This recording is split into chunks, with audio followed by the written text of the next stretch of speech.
et à l'ensemble des responsables de ce bel événement, et merci aussi à l'ensemble des mécènes d'être présents aujourd'hui en ce lieu avec nous, et merci à l'ensemble des participants de cette saison culturelle Roumanie-France. Le président Ioannis, son épouse, mon épouse et moi-même avons eu la chance de découvrir à l'instant, de manière trop courte parce que nous étions contraints, donc nous reviendrons, le début de ce qui seront justement l'une des nombreuses expositions organisées dans le cadre de cette saison croisée.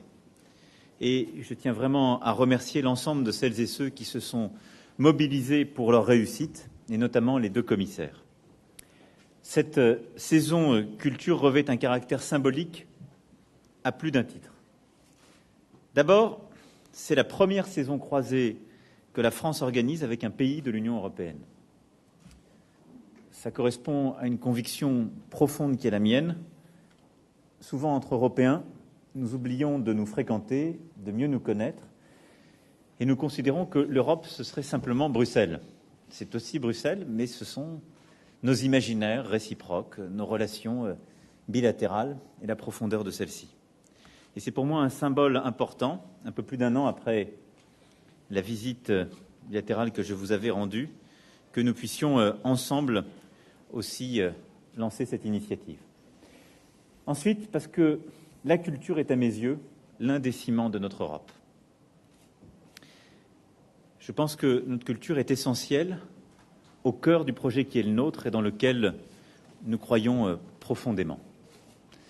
Nous l'avons vu à l'instant avec un artiste contemporain, totalement contemporain, si je puis dire, qui, à travers son œuvre, cherche à revisiter l'imaginaire européen depuis le XVIIe siècle et représenter la figure de l'intellectuel. Et nous l'avons vu à travers, je dirais, ce début de saison croisée. Mais beaucoup des choses que nous avons en partage, beaucoup de ce qui peut nous faire avancer et relever les défis contemporains procèdent de nos cultures profondes.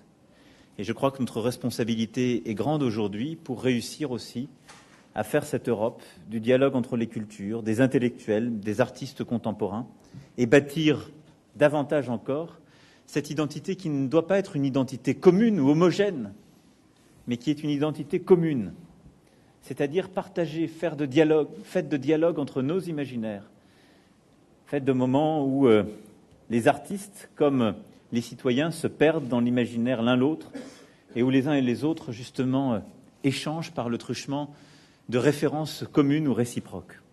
C'est ça l'Europe. Et la chance qui est la nôtre, c'est précisément de ne pas être les mêmes. Et je crois que la culture peut nous permettre de le redécouvrir, là où nous n'avons, ces derniers temps, évoqué que des sujets où ces différences pouvaient être vécues comme des handicaps. L'Europe est multiple, mais c'est sa chance. Sa langue, c'est la traduction. Sa culture commune, c'est le dialogue entre les 28 cultures qui la forment aujourd'hui. Et je crois que cette saison croisée, et ce que nous avons commencé à voir ensemble, le permet. Cette saison croisée illustre également nos liens historiques, puisqu'elle s'inscrit dans le cadre des commémorations du centenaire de la Roumanie moderne. Et évidemment, nous n'oublions pas, là aussi, la place toute particulière et le rôle tout particulier que nos deux pays ont eu l'un pour l'autre. Et je pense évidemment en particulier au général Berthelot. Et c'est à ce titre que vous avez, Monsieur le Président, participé ce matin à une cérémonie aux Invalides avec la ministre des Armées. Et cette saison croisée coïncidera également avec la première présidence roumaine du Conseil de l'Union européenne au premier semestre 2019. Votre présidence sera marquée par des enjeux majeurs. Les élections européennes et le renouvellement des institutions européennes qui en découleront, le Brexit, la feuille de route pour l'avenir de l'Europe, et à ce titre le sommet que vous organiserez à Sibiu le 9 mai 2019, là aussi dans une ville ô combien emblématique sur les sujets que je viens d'évoquer et pour notre Europe. Ce sommet donc sera véritablement une étape décisive de la refondation et nous aurons y apporté plusieurs débats et en tirer toutes les conclusions de nos consultations citoyennes. Le futur de l'Europe sera Au cœur des échanges que nous aurons tout à l'heure, lors de notre déjeuner de travail, et au-delà des sujets bilatéraux et internationaux, dont la relation est faite et vivante grâce à toutes celles et ceux qui sont là, acteurs du monde économique qui, depuis des décennies, sont fortement investis dans votre pays et participent à son développement, mais aussi intellectuels, académiques, fonctionnaires, étudiants. Et donc nous aurons à faire avancer cet agenda avec eux. Nous aurons également à évoquer les Balkans occidentaux et la Moldavie et à aborder largement, évidemment, les enjeux européens sur lesquels, avec le président Iohannis, nous partageons une ambition commune.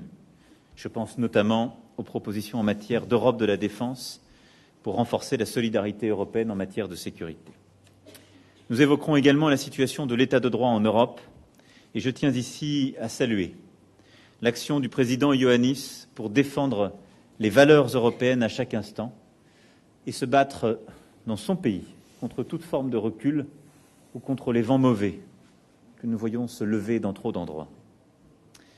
Nous incarnerons nos convergences de vues au plan bilatéral, européen et international par la signature tout à l'heure d'une déclaration politique commune à l'Élysée. Enfin, je n'oublie pas la place majeure de la Roumanie dans la francophonie. Plus de 2 millions de Roumains parlent français et la Roumanie est un membre essentiel de l'OIF depuis 25 ans. Je forme le vœu que cette saison croisée soit aussi l'occasion d'amplifier la place du français, de la culture française en Roumanie. Et j'espère aussi secrètement que la décision prise il y a quelques mois de choisir une ministre des Sports d'origine roumaine y aidera largement. Voilà, mesdames et messieurs, ce que je voulais dire en quelques instants, en souhaitant avec quelques jours d'avance un excellent 100e anniversaire à la Roumanie, puisque nous sommes à quelques jours de ce 1er décembre si important. Je voulais remercier à nouveau le président Iohannis pour sa venue à Paris aujourd'hui, après nos échanges à Bucarest en août 2017. Vous remercier également, madame, d'être là et vous dire combien je suis heureux qu'ensemble nous puissions souligner aussi toute l'importance que la culture, nos artistes, ces échanges, qui ont aussi leur part d'indicible, jouent dans le projet que nous portons.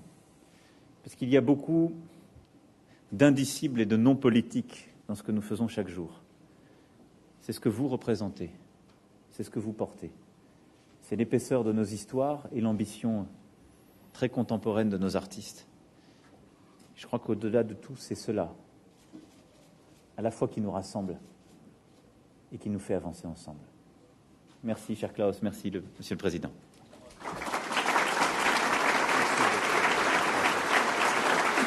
Merci à toi, Président.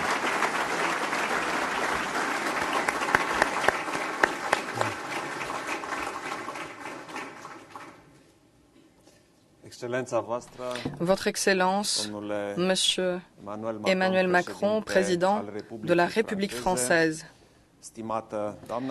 chère Première Dame, Madame Macron, Monsieur le Président Serge Lavine, Monsieur Bernard Blissen, Monsieur Pierre Buller, Messieurs Jean-Jacques Garnier et Andrei Tsarna, commissaires généraux de la saison croisée Roumanie-France, Vos Excellences, Mesdames et Messieurs, je suis honoré de participer à l'ouverture officielle de la saison croisée France-Roumanie dans ce lieu symbole de la modernité, le centre Georges Pompidou. Monsieur le Président, nous célébrons ensemble ici notre histoire commune et la relation privilégiée entre nos deux pays, que nous honorons par la série d'événements qui débute aujourd'hui. Je remercie nos hôtes et je félicite par cette occasion les deux équipes curatoriales de France et de Roumanie qui ont organisé ce moment remarquable et important. D'autant plus que,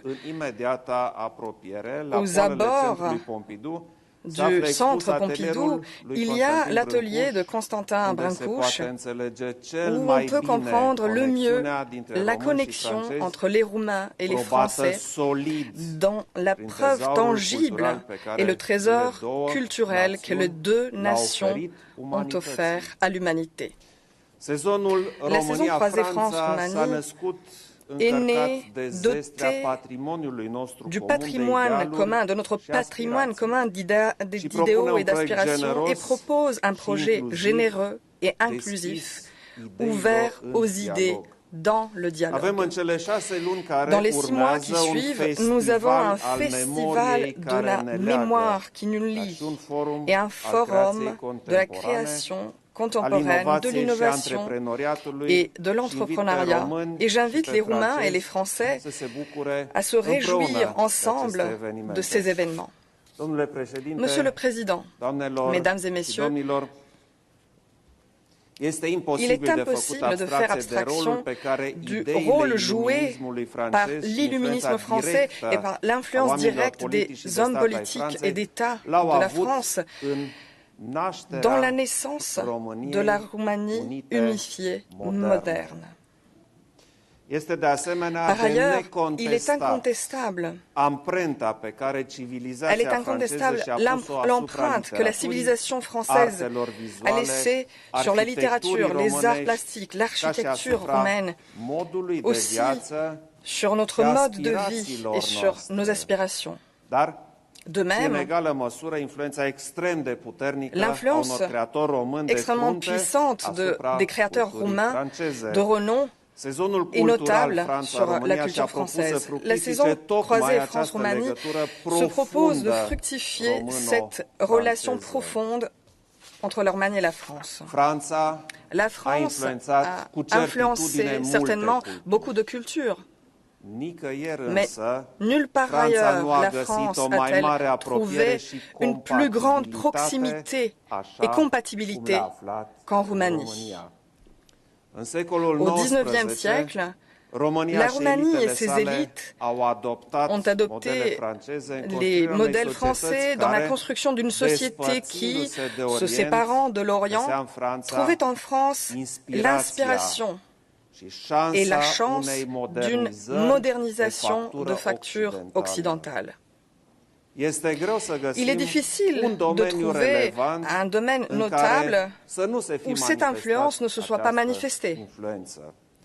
La saison culturelle France-Roumanie se propose d'être un éloge à cette réalité, lançant le défi aux générations de créateurs d'aujourd'hui de recharger de nouvelles significations la dynamique des échanges entre les deux cultures, y compris par un discours authentique, sincère et actuel, dont nous avons besoin actuellement les uns et les autres. Nous souhaitons donc retrouver ces jeunes à bon nombre de ces événements qui suivront en France et en Roumanie à partir d'aujourd'hui et jusqu'au 14 juillet 2019. Monsieur le Président, dans à peine 3 jours, la Roumanie fêtera son centenaire. Il y a un siècle, les Roumains se sont unifiés autour de valeurs humanistes universelles et autour d'idéaux démocratiques largement répandus par la France dans le monde occidental. Par les personnes envoyées en Roumanie, dont beaucoup sont tombés en faisant leur devoir, la France a prouvé être un allié et un modèle. Nous célébrons aujourd'hui, y compris par ce programme qui commence à Paris, une histoire commune. Ce n'est pas par hasard que nous nous retrouvons aujourd'hui dans le pays qui a reconnu internationalement la grande unification. Ce fut un idéal obtenu par sacrifice et par vision, au service de l'unité nationale, mais aussi dans l'esprit d'une Europe de la paix. Par conséquent, C'est un privilège et une raison de nous réjouir et de partager avec la France l'engagement d'un projet où nos pays se retrouvent à nouveau jumelés, l'Union européenne. Dans pas moins d'un mois, la Roumanie prendra pour la première fois la présidence tournante du Conseil de l'Union européenne. Nous proposons que pendant cette période, la Roumanie et la France célèbrent les valeurs qui sont à la base, au socle de l'Union européenne, par un ample projet culturel commun. Cette saison réaffirmera notre conviction dans la viabilité de la mise en valeur des diversités dans un esprit de l'avenir européen commun et par un avenir commun. Le slogan de la Révolution roumaine de 1948, adapté par les étudiants roumains à Paris, a été inspiré de celui de la Révolution française, à savoir justice et fraternité. 170 ans après ce moment, nous remémorons cette devise sublimée dans notre patrimoine commun de valeurs et d'engagement. En promouvant le dialogue culturel, nous ne faisons que protéger une Europe des idées, une Europe des valeurs, une Europe de la liberté, au détriment du spectre de la haine, de l'intolérance et du populisme. En refusant fermement les divisions internes et les idéologies toxiques, nous pourrons avoir une Europe où l'expression de la liberté se retrouve non seulement dans des musées, des théâtres et des galeries, mais aussi dans la société. Monsieur le Président, Mesdames et Messieurs, la relation entre la Roumanie et la France s'affirme au plan culturel par la manière spécifique dont nos traditions sont reconverties en modernité et partagées par des créateurs dans un discours universel. Cette saison montrera que nos nations ont toutes les raisons d'investir dans la culture et dans la créativité et de se proposer de nouvelles plateformes du dialogue culturel sur lequel bâtir leur avenir européen. Je vous remercie.